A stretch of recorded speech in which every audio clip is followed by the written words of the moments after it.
This is the moment when everything changes. A black Marine captain, just trying to get home, is targeted by two racist cops. They unleash their canine German Shepherd on him. But what happens next will leave you speechless. Before we continue, where in the world are you watching from? Drop your country in the comments, hit like, and subscribe for more shocking real-life stories. The game changes in ways no one could have expected. The sun was beginning to set, casting a golden hue across the streets of Chicago. Sergeant Marcus Scott, a highly decorated Marine, had just finished his shift at the base and was heading home. He'd served 3 tours in Afghanistan, receiving several commendations for his bravery. But tonight he wasn't facing a battlefield of foreign insurgents. Tonight it was a different kind of battle. Marcus had always been proud of his uniform, the camo, the insignia, the sense of honor that came with it. But it never protected him from the hostility he faced on the streets back home. As a black man in America, even a Marine couldn't escape the prejudices that lingered beneath the surface. He drove his 208 Chevy Tahoe, cruising through an intersection just a few miles from his apartment, when he saw the flashing lights in his rearview mirror. He sighed, but slowed down, pulling over to the side of the road. He knew the routine. He knew what it meant. This wasn't the first time he'd been pulled over just because of the color of his skin, but this time, it felt different. The 2 white officers got out of their patrol car. One was stocky with a buzz cut, wearing a tight blue uniform that seemed to restrict his movement. The other was taller, leaner, with cold eyes and a glare that could cut through steel. "Step out of the vehicle," the stockier one shouted, his hand already on his holster. Marcus didn't move immediately. He took a deep breath, reaching for the door handle. He'd been trained to handle tense situations, but this was something else. "Do you know why I stopped you?" the officer barked. Marcus nodded, keeping his hands visible on the wheel. "I'm guessing it's because of the speed limit." The officer smirked. "Sure, that's part of it. But the real reason is, we've been getting reports about cars like yours in this area. You don't belong here." The taller officer was standing behind Marcus, hands resting on his hips. "Is there a problem, Officer Benson?" he asked, as if Marcus wasn't even there. "No problem," Benson replied, his eyes narrowing. "Just a little suspicion. I don't trust these types, you know. Marines, they think they can just come around here and do whatever they want." Marcus felt his blood run cold. He had heard this before. The prejudice, the assumptions that black men in uniform couldn't possibly belong in a world that didn't see their value. "Get out of the vehicle," Benson said again, now with more force. Marcus had been calm, but something shifted in him. He had always kept his composure when dealing with police, but today was different. He was tired of being treated like a threat, tired of being assumed guilty without reason, but most of all, he was tired of being afraid. He stepped out of the vehicle slowly, his eyes scanning the office. "What seems to be the problem, officers?" Marcus asked, his voice steady, but carrying the weight of his experiences. "I'm just trying to get home." Benson's hand hovered near his taser. "You got something to say, Marine? You think we're all racist? Because you know it's your kind that causes the problems around here." Before Marcus could respond, he heard the sound of something moving quickly behind him. He turned just in time to see the German Shepherd. The officer's canine unit rushed toward him, barking loudly.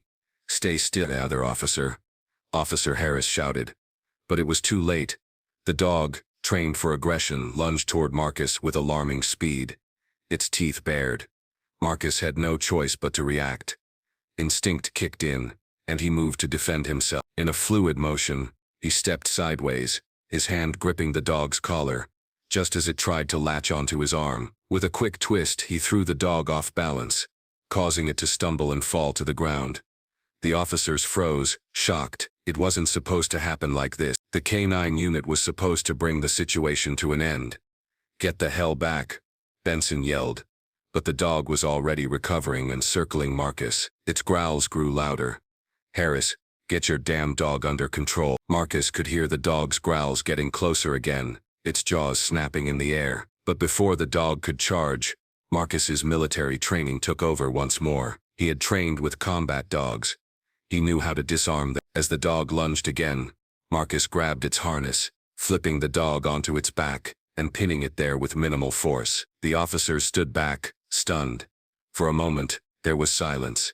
Then, as if on cue, a loud sound pierced the air. It wasn't the police sirens, it wasn't a crowd. It was the sound of a phone vibrating, an urgent, deep rumble. Marcus turned his head, hearing the unmistakable tone of a military-grade alert. He reached into his pocket and checked his phone. The message was simple. Sergeant Scott, we have intel on the situation. Stand by. He felt his pulse quicken as he read the message, knowing full well that this was not a coincidence. The vibration of the phone was the only thing that seemed to cut through the tension of the moment. Marcus stood there, his fingers gripping the phone tightly, his heart racing. He had been in many life-threatening situations before, but nothing felt like this. This wasn't just a routine stop. This wasn't just a random encounter with the police. The officer stood frozen, caught in the unexpected turn of events. Officer Benson, still holding his taser, glanced at his partner, who seemed equally stunned.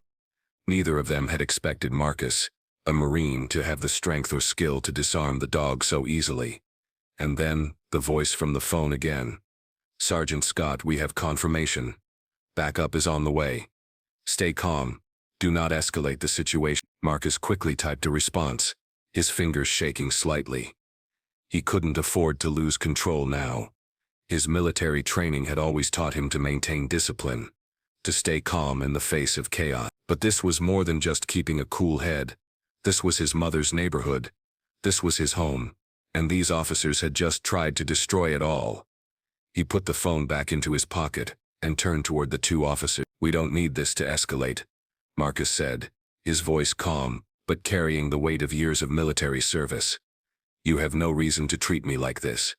Benson sneered, his face twisted with arrogance. You think you're better than us, don't you? Just because you served your country.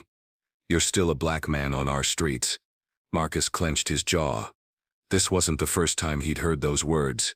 It wouldn't be the last either. I'm not your enemy, Marcus said, his voice low and controlled. But if you think you're going to bring me down because of my skin color, you've got another thing coming. Officer Harris, the more nervous of the two, took a cautious step forward. Look, man, just stay calm, all right? No need for this to get worse. We'll call this in, and you can be on your way. But Marcus didn't move. He stayed firmly planted, making sure that they saw him, that they heard him. I'm not going anywhere until you take accountability, Marcus said, his voice firm and unyielding. You put your hands on me, you unleashed your dog on me. Now it's time for you to answer for it. The officers didn't know what to say. They could feel the shift in the atmosphere. The energy was different now, tense, heavy, with the unmistakable sense that they had underestimated their subject. But before they could act, sirens wail in the distance. Marcus glanced over his shoulder as a black SUV sped toward them, its tires screeching. His body tensed, but then he recognized it. It wasn't just any vehicle, it was military grade. A tall, imposing figure stepped out of the vehicle, a familiar figure dressed in black tactical gear. His eyes locked onto the officers, and they immediately knew who he was. General Andre Harris, a highly respected figure in the U.S. Army. And more importantly, Marcus's commanding officer. Harris's gaze swept over the scene, taking in the two officers, the K-9 unit, and Marcus, standing still holding the dog in place. What the hell is going on here? General Harris's voice cut through the silence. The calmness of his tone did nothing to soften the force behind. The officers stood at attention, unsure of how to respond to a man of Harris's rank. He was resisting arrest, sir, Officer Benson said quickly, the lie in his voice evident. Resisting arrest, Harris echoed, stepping closer to the officers. He turned his attention to Marcus. Sergeant, what's your side? Marcus shook his head, his eyes unwavering. I wasn't resisting. They stopped me for no reason, and when I didn't immediately obey, they let their dog loose. Harris's gaze flicked back to the officers. A dog? You brought a dog to a traffic stop. The tension in the air grew thicker as the officers exchanged nervous glances. We thought the situation was escalating, Harris said, his voice now sharper. You know how dangerous Marines can be. Don't make me laugh, Marcus said, his voice cool but his anger still simmering beneath the surface. You think because I'm in uniform I'm a threat? You're out of your minds. Harris took a long, deep breath. That's enough, Officer Benson. We're done here. The officers looked shocked, their faces pale as the realization hit them that they had overstepped their boundaries in front of a man who was not just a Marine but a soldier with connections to the highest military ranks. Get your K-9 back in the car, Harris, and you get in the squad car. You'll be going back to headquarters to file your report. The officers didn't move immediately, but Harris's icy stare left them with no choice. Slowly they backed away, silently leading the dog back to their vehicle, clearly rattled. Marcus turned to Harris, his expression darkening. I didn't ask for this, but I sure as hell won't let them treat me like that again. Harris nodded.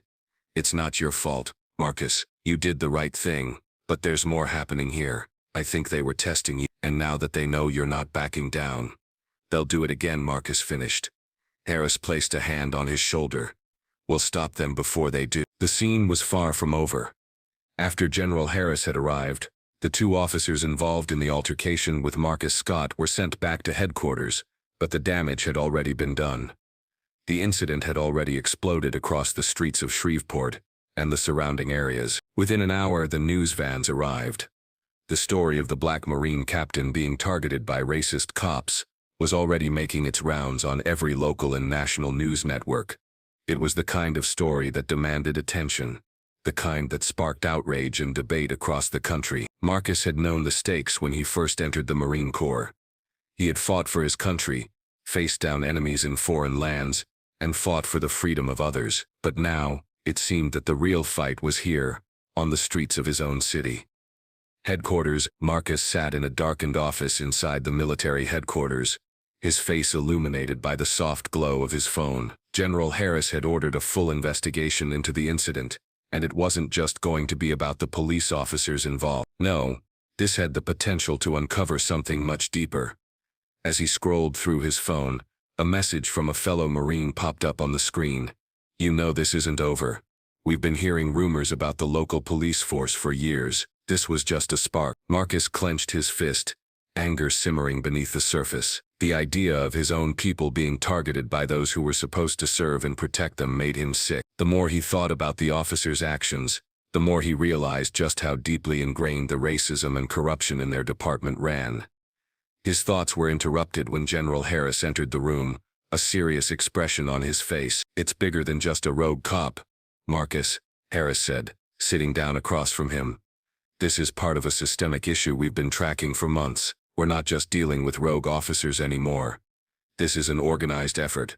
Marcus raised an eyebrow. What are you talking about? We've had intel for a while that there are political players and military operatives behind the scenes, funding these operations. They've infiltrated law enforcement, and they've been stirring up trouble in cities across the country. Marcus's blood ran cold. You mean, this wasn't just a couple of bad officers, there's a whole network involved? Harris nodded. Yes, and the officers involved in your case, they're just the tip of the iceberg. We're talking about an entire system. They've been targeting black communities for years, using force, intimidation, and manipulation. Marcus shook his head in disbelief. He had fought for this country, put his life on the line in Afghanistan, and now he was learning that the very system he had served in had turned against the people who needed it most. So what now? Marcus asked, his voice steady, but with a fire building in his chest. What's our next move? Harris leaned forward, his eyes locking with Marcus's. We go after them. The police department, the network behind them, will bring the entire operation down. Elijah Collins, Marcus's brother, was at the protest grounds downtown. Elijah, a former Delta Force operative, had been monitoring the situation from the shadows, gathering intel and keeping an eye on his brother's case. He had heard whispers about the deeper network of corruption in the local police force, and it didn't sit right with him. He knew something was wrong long before Marcus had been targeted. As Elijah stood near the makeshift memorial for their mother, he received a call from General Harris. Marcus is in. We need you here. We need you to help us gather evidence. We need to expose this thing. Elijah's eyes narrowed as he glanced around the protest grounds, which were filled with hundreds of angry voices. I'm on my way. He hung up, then made his way to the alley behind the protest headquarters, where he had set up a hidden meeting point. His military background had taught him the art of infiltration, and this situation required his expertise. The protest was a perfect cover for what they needed to do next. As Elijah arrived at the designated spot, he met with a few other key figures, intelligence operatives, local activists, and a handful of military personnel who had worked under him in previous operations. We have enough, one of them, a former intelligence officer, said quietly. The police officers involved are connected to several members of the local government.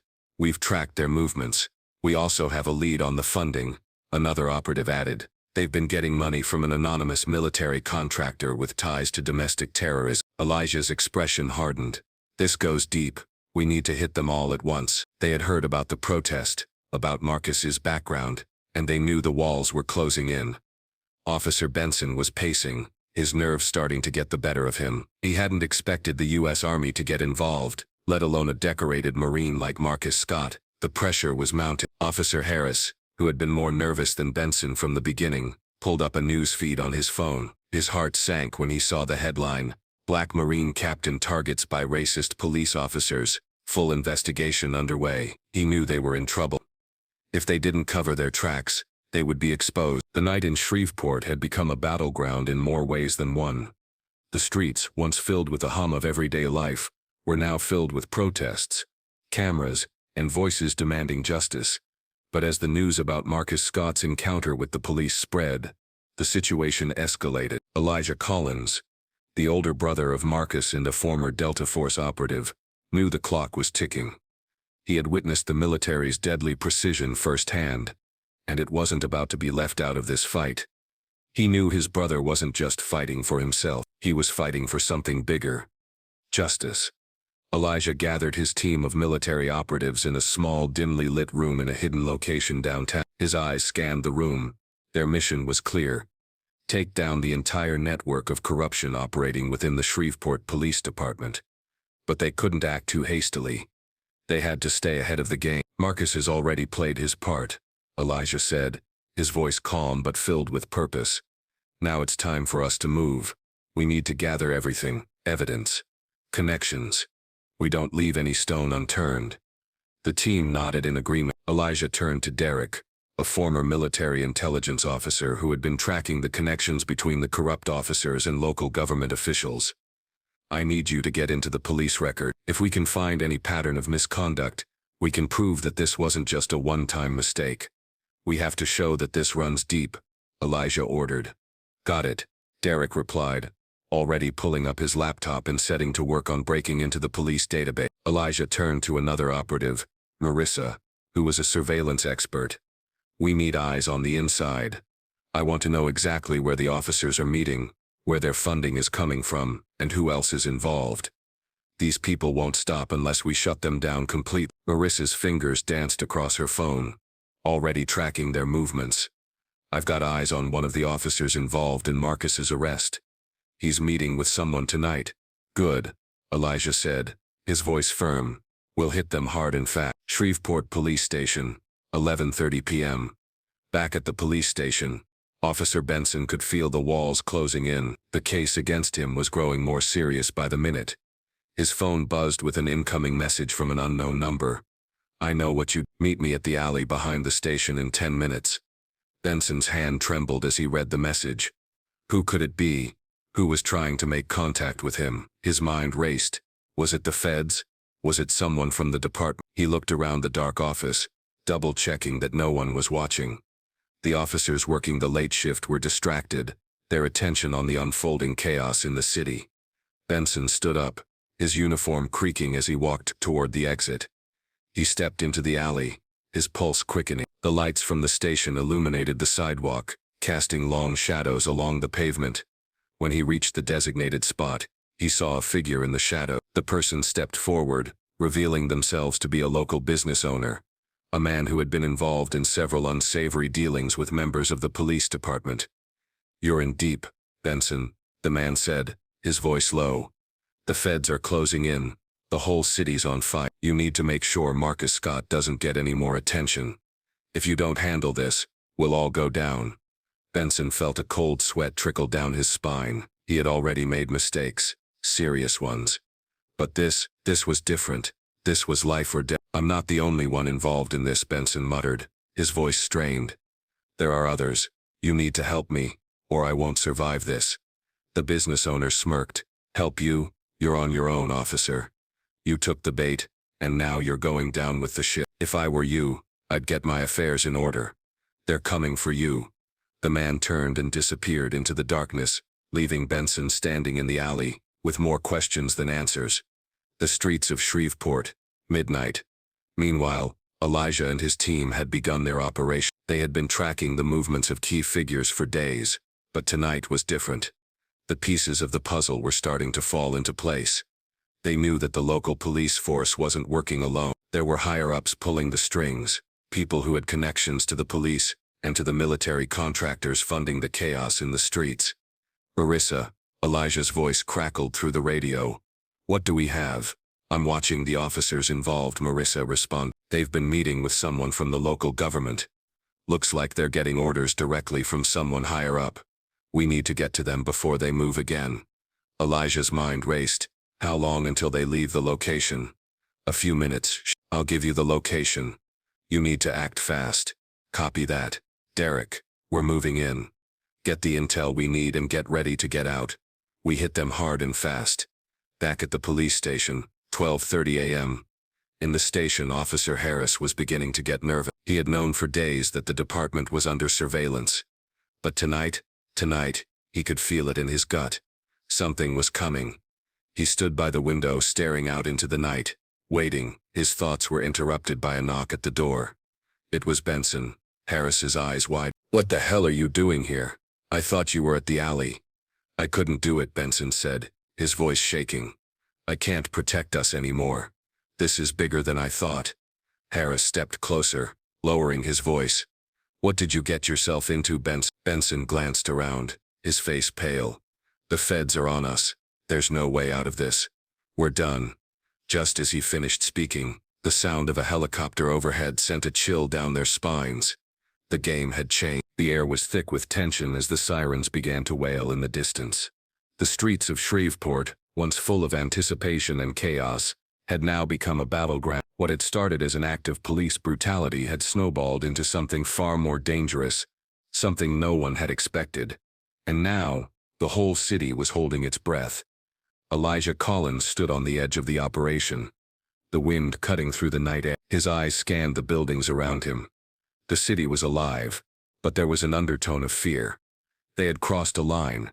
They weren't just fighting corrupt officers anymore. They were fighting a network of influence that stretched far beyond Shreveport. The operation was set. The clock was ticking. Through his earpiece he heard Marissa's voice. "They're moving. They're heading to the warehouse on the east side of town. I've got eyes on them." Elijah clenched his fist. The officers who had been part of the shooting, the ones involved in the orchestrated chaos, were making their way to the final meeting point. This was the moment. "Derek, you're up," Elijah ordered, his voice cold. "Get us the data. The whole network's about to be exposed. We can't afford to miss anything." Derek's voice crackled through the earpiece. "I've got the files. I'll upload them to the server once we're in position." Elijah checked his watch. The mercenaries, the rogue cops, the higher-ups pulling the strings. They were all converging in one place. This wasn't just about justice anymore. This was about breaking the system, exposing the rot that had festered under the surface for years. Inside the police station, chaos was beginning to unfold. Officer Benson, who had been so sure of his position moments before, was now unraveling. The officers, the ones who had shot Marcus, the ones who had been part of this larger conspiracy, they were starting to understand the gravity of what was happening. Benson was pacing in the interrogation room. He felt trapped. He had already started the chain of events, but now he had no way out. "I thought I could get away with it," he muttered under his breath. "I didn't know it would get this far." He was talking to himself, but the fear in his voice was obvious. The streets outside were filling with protesters, but he could hear helicopters circling overhead. The feds were closing in. He could feel it. They knew. He grabbed his radio. "Harris, I don't think we can hold this together. The army's involved. The feds are on their way. This is bigger than just us." There was a long silence before Harris's voice came back through the radio. "I know, but it's too late now. We're in this to the end." Elijah and his team approached quietly, their black tactical gear blending with the shadows. This was it, the heart of the operation, the place where everything came together. The team moved quickly, positioning themselves around the perimeter. The warehouse was guarded, but they had the element of surprise. Elijah signaled for them to move in. Inside the warehouse, the mercenaries and the corrupt cops had gathered. They were talking in low voices, making plans, but their plans were about to be shattered. Elijah stepped forward, his voice cutting through the silence. I suggest you all put your hands up. You're under arrest for conspiracy, corruption, and attempted murder. The mercenaries and cops froze, their eyes darting toward the entrance. They had no idea who they were dealing with. I wouldn't try to run, Elijah continued, his eyes scanning the room. You won't get far. The mercenaries moved to draw their weapons, but before they could react, the military-backed team swarmed in, surrounding them. The sound of handcuffs clicking echoed through the room as the criminals were taken down one by one. Is it over? Derek asked through the earpiece. No, Elijah replied, his eyes hardening. Not yet. Shreveport Police Headquarters. Back at the police station, Officer Harris knew the end was near. The entire operation was coming down on him. He had worked with these men, trusted them, but now everything was crashing around him. Benson was pacing, still shaken. We didn't know it would go this far. We didn't know they would bring in the army. You should have known, Harris said, his voice flat. You always knew it was bigger than this. The door opened, and General Harris stepped in, flanked by several military agents. Harris looked up, his face pale. This is it, isn't it? He whispered. We've lost. General Harris walked over to him, his expression unreadable. You're right about one thing. It's over. But for you, this isn't just over. You'll be held accountable for everything you've done. The sound of handcuffs clicking echoed through the room. Downtown Shreveport, 3:00 a.m. The streets were still filled with protesters, but the mood had shifted. The anger and frustration that had fueled the demonstrations were now joined by a sense of hope. The network of corruption that had infected their community was being dismantled. As Elijah stood at the forefront of the crowd, his phone buzzed. It was a message from General Harris. The operation was a success. The corrupt officers and the mercenaries are in custody. The investigation is ongoing, but the system is changing. Elijah closed his phone, looking around at the faces in the crowd. People were chanting his brother's name, their voices rising together in a unified cry for justice. They had won, but this wasn't the end. It was just the beginning.